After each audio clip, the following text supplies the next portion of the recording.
Chapter 2 Alboin and Alduin. Long afterwards, Alboin remembered that evening that had marked a strange, sudden cessation of the dreams.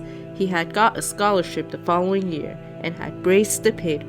He had behaved himself moderately well at the university, not too many side issues, at least not what he called too many, though neither the Latin nor the Greek mood had remained at all steadily to sustain him through honor mods.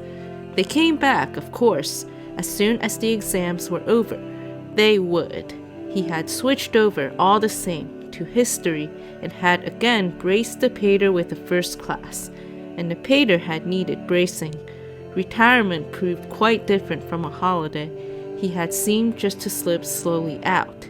He had hung on just long enough to see Alboin into his first job, an assistant lecturership in a university college. Rather disconcertingly, the dreams had begun again just before schools, and were extraordinarily strong in the following vacation, the last he and his father had spent together in Cornwall. But at that time, the dream had taken a new turn for a while. He remembered one of the last conversations of the old pleasant sort he had been able to have with the old man. It came back clearly to him now. "How's the Erisay on elf Latin, boy?" his father asked, smiling, plainly intending a joke, as one may playfully refer to youthful follies long atoned for.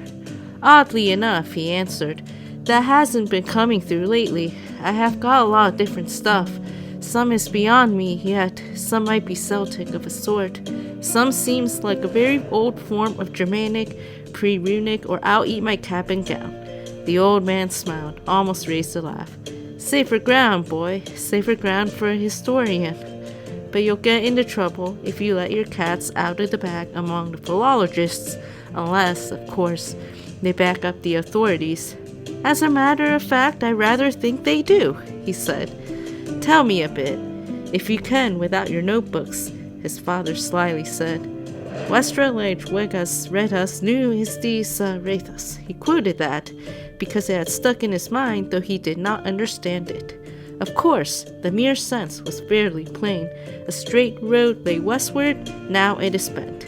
He remembered waking up and feeling it was somehow very significant. "Actually, I got a bit of plain Anglo-Saxon last night," he went on. He thought Anglo-Saxon would please his father. It was a real historical language of which the old man had once known a fair amount. Also, the bit was very fresh in his mind, and was the longest and most connected he had yet had. Only in that very morning he had waked up late, after a dreamful night, and had found himself saying the lines. He jotted them down at once, or they might have vanished, as usual, by breakfast time, even though they were in a language he knew. Now waking memory had them secure. Thus quaith, Elfwine Widlast, Fella Bith on Westwickham, Worm and Cuthra, Wundra and Witta, Willetseen land, Erdgard Alpha and Essa Bliss, Lead Enig Wat Wilk his longeth sea, Tom the Elsith, Aldo Gateway Faith. His father looked up and smiled at the name Elfwine. He translated the lines for him. Probably it was not necessary, but the old man had forgotten many other things he had once known much better than Anglo-Saxon. Thus said Elfwine, far travelled, there is many a thing in the west regions unknown to men, marvels and strange beings, a land fair and lovely, the homeland of the elves, and the bliss of the gods. Little doth any man know what longing is his whom old age cutteth off from return. He suddenly regretted translating the last two lines. His father looked up with an odd expression. "The old know," he said, "but age does not cut us off from going away from Forsyth. There is no F-Sith. We can't go back. You need not tell me that, but good for Elfwine Alboin. You could always do verses." Damn it, as if he would make up stuff like that just to tell to the old man, practically on his deathbed. His father had, in fact, died during the following winter. On the whole, he had been luckier than his father, in most ways, but not in one. He had reached a history professorship fairly early, but he had lost his wife as his father had done, and had been left with an only child, a boy, when he was only 28. He was perhaps a pretty good professor, as they go. Only in a small southern university, of course, and he did not suppose he would get a move. But at any rate, he wasn't tired of being one, and history, and even teaching it, still seemed interesting and fairly important. He did his duty, at least, or he hoped so. The boundaries were a bit vague, for of course he had gone on with the other things, legends and languages, rather odd for a history professor. Still, there it was. He was fairly learned in such book lore, though a lot of it was well outside the professional borders. And the dreams, they came and went, but lately they had been getting more frequent and more absorbing, but still tantalizingly linguistic.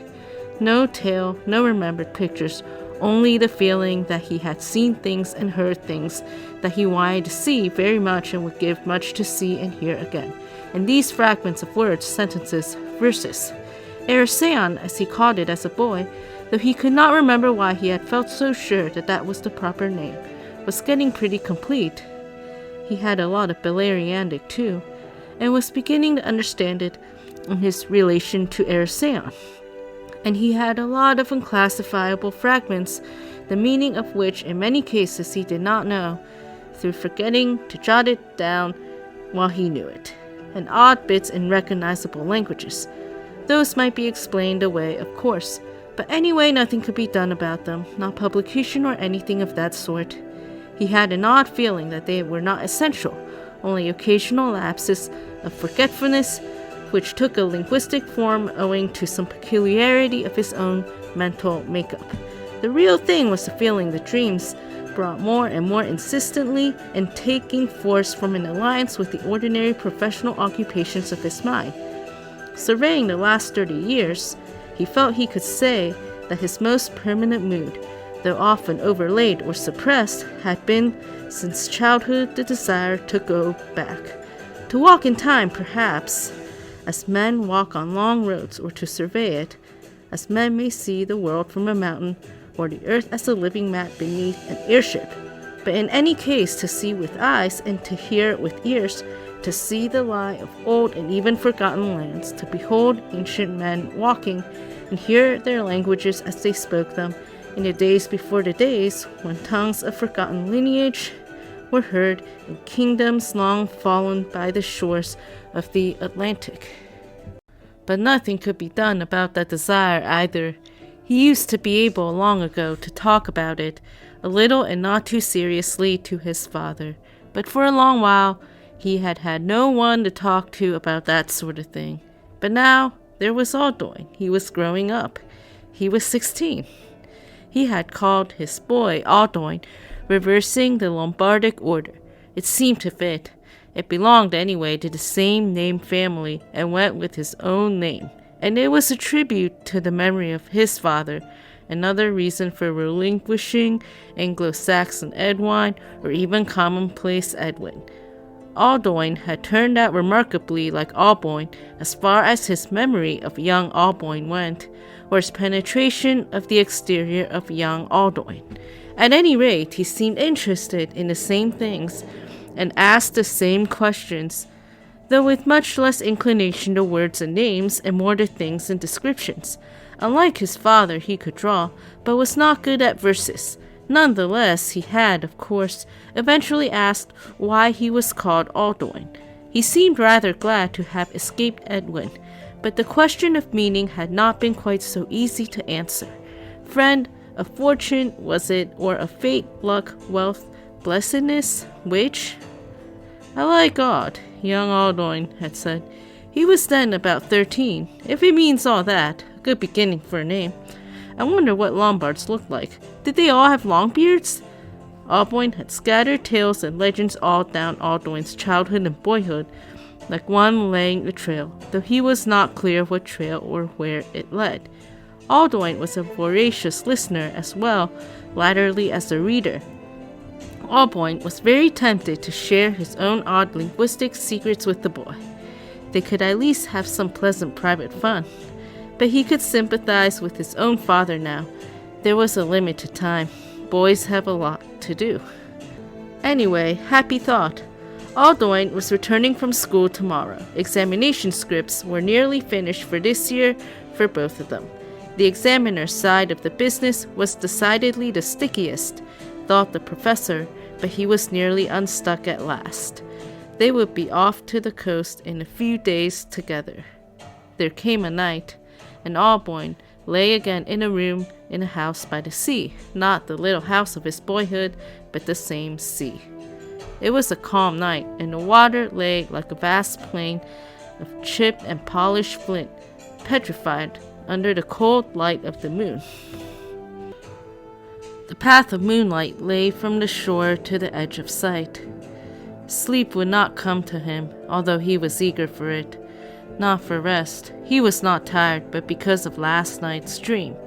He hoped to complete a fragment that had come through vividly that morning. He had it at hand in a notebook by his bedside, not that he was likely to forget it once it was written down. Then there had seemed to be a long gap. There were 1 or 2 new words here, of which he wanted to discover the meaning. It had escaped before he could write it down this morning. Probably they were names. Tarkalion was almost certainly a king's name, for Tar was common in royal names. It was curious how often the remembered snatchers harped on the theme of a straight road. What was Atalante? It seemed to mean ruin or downfall, but also to be a name. Alduin felt restless. He left his bed and went to the window. He stood there a long while, looking out to sea, and as he stood a chill wind got up in the west. Slowly over the dark rim of sky and waters meeting, clouds lifted huge heads and loomed upwards, stretching out vast wings south and north.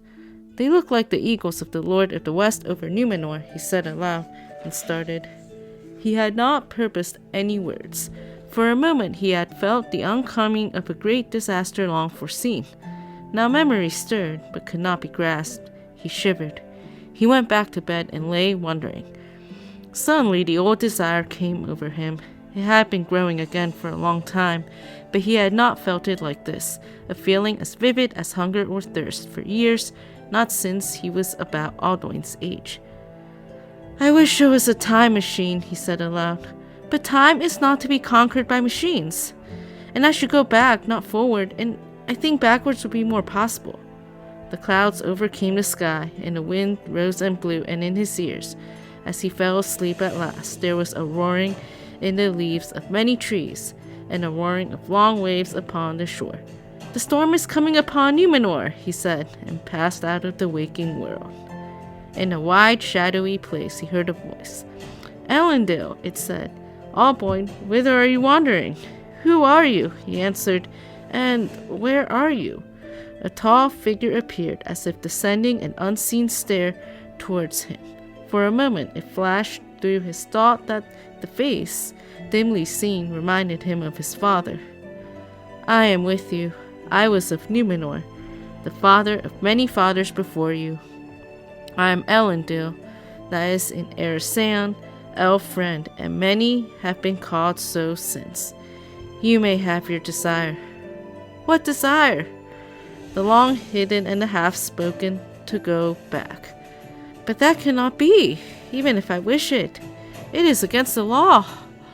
It is against the rule. Laws are commands upon the will and are binding. Rules are conditions. They may have exceptions. But are there ever any exceptions? Rules may be strict, yet they are the means, not the ends, of government. There are exceptions, for there is that which governs and is above the rules. Behold, it is by the chinks in the wall that light comes through, whereby men become aware of the light, and therein perceive the wall and how it stands.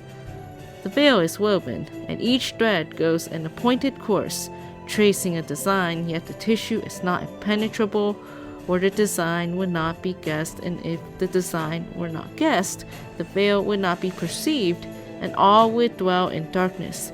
But these are old parables, and I came not to speak such things. The world is not a machine that makes other machines after the fashion of Sauron. To each under the rule, some unique fate is given, and he is accepted from that which is a rule to others.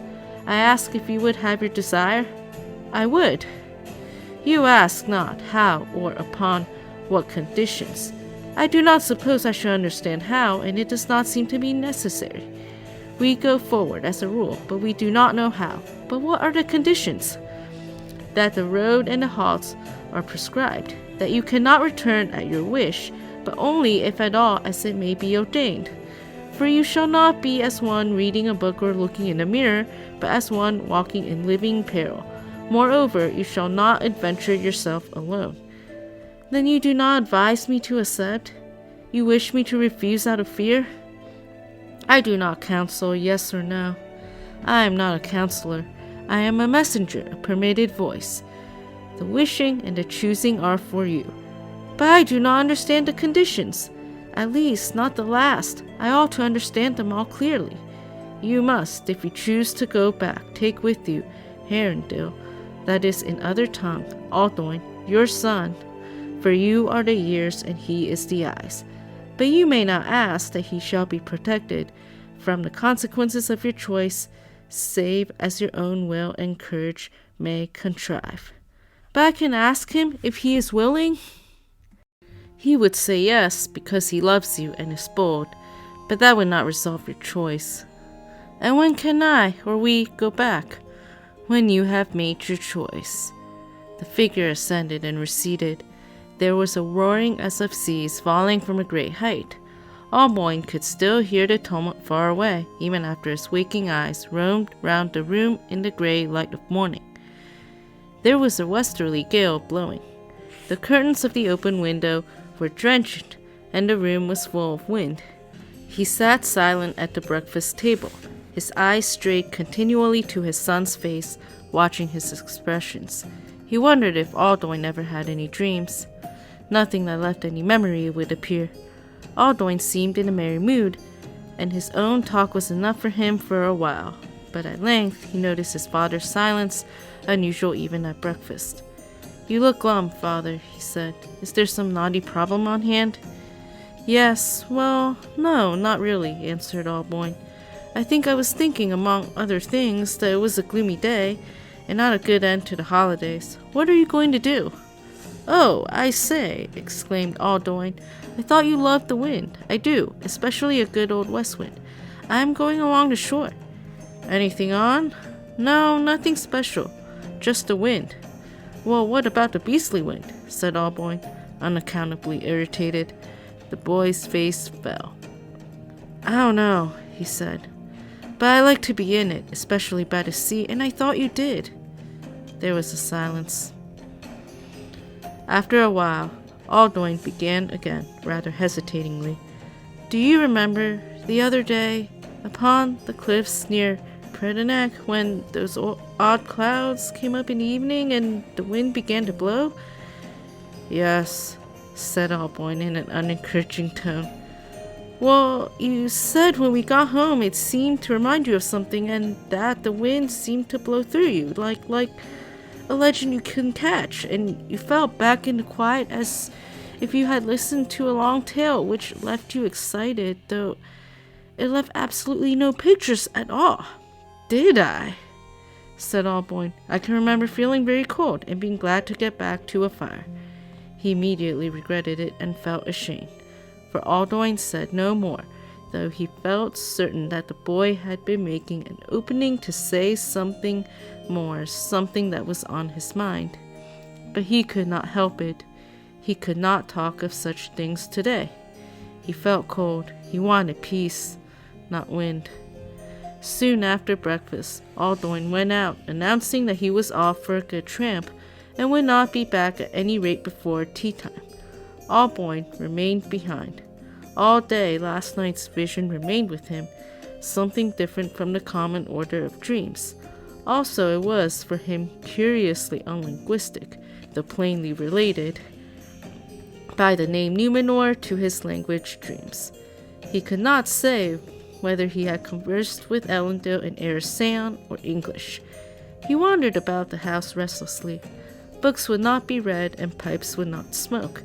The days slipped out of his hand, running aimlessly to waste. He did not see his son, who did not even turn up for tea as he had half promised to do.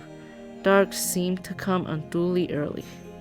In the late evening, Alboin sat in his chair by the fire. "I dread this choice," he said to himself. He had no doubt that there was really a choice to be made. He would have to choose one way or another. However, he represented it to himself.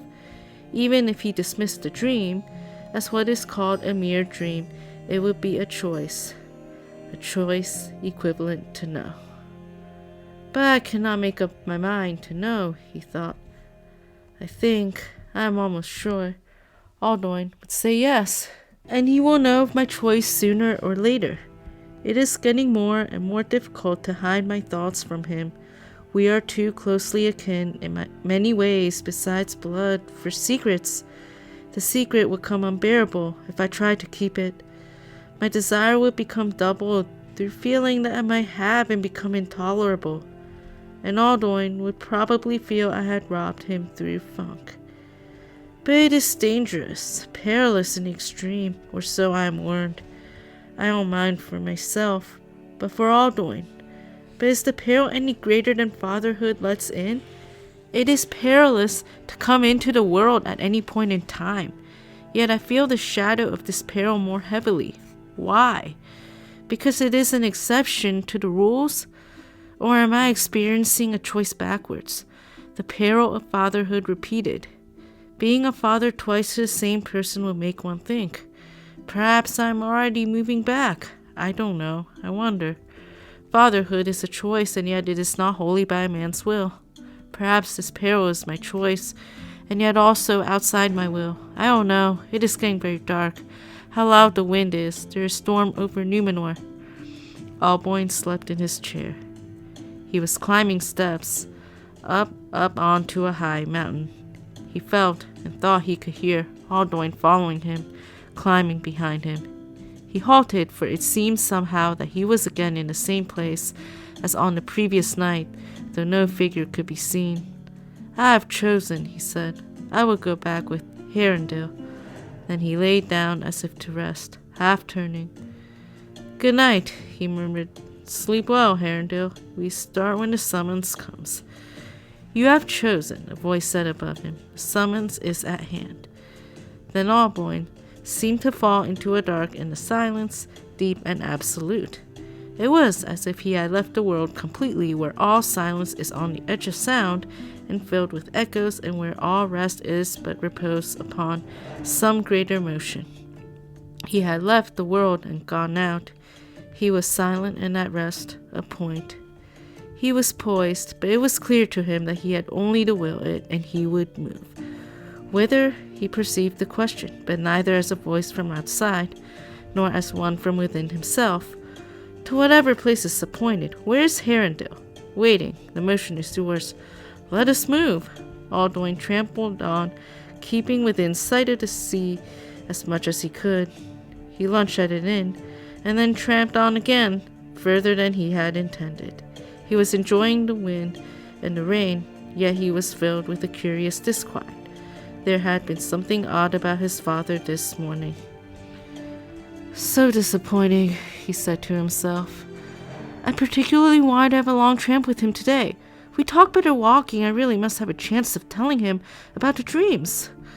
I can talk about that sort of thing to my father if we both get into the mood together. Not that he is usually at all difficult. Seldom like today. He usually takes you as you mean it, joking or serious, doesn't mix the two, or laugh in the wrong places. I have never known him so frosty." He tramped on. Dreams, he thought, but not the usual sort, quite different, very vivid, and though never quite repeated, all gradually fitting into a story. But a sort of phantom story with no explanations, just pictures but not sound, not a word. Ships coming to land, towers on the shore, battles with swords glinting but silent. But there is that ominous picture, the great temple of the mountains smoking like a volcano, and that awful vision of the chasing the seas, Whole land slipping sideways, mountains rolling over, dark ships fleeing into the dark. I want to tell someone about it and get some kind of sense into it. Father would help.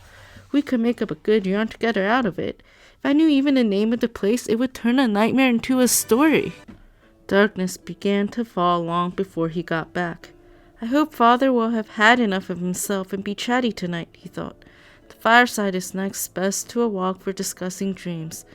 It was already night, but he came up the path and saw a light in the sitting room. He found his father sitting by the fire. The room seemed very still and quiet, and too hot after a day in the open. Alboin sat, his head rested on one arm. His eyes were closed. He seemed asleep. He made no sign. Alboin was creeping out of the room, heavy with disappointment. There was nothing for it but an early bed and perhaps better luck tomorrow. As he reached the door, he thought he heard the chair creak, and then his father's voice, far away and rather strange in tone, murmuring something. It sounded like Herondale. He was used to odd words and names slipping out in a murmur from his father. Sometimes his father would spin a long tale round them. He turned back hopefully. "Good night," said Alboin. "Sleep well, Herondale. We start when the summons comes." And his head fell back against the chair. Dreaming, thought Alboin. "Good night." And he went out and stepped into sudden darkness.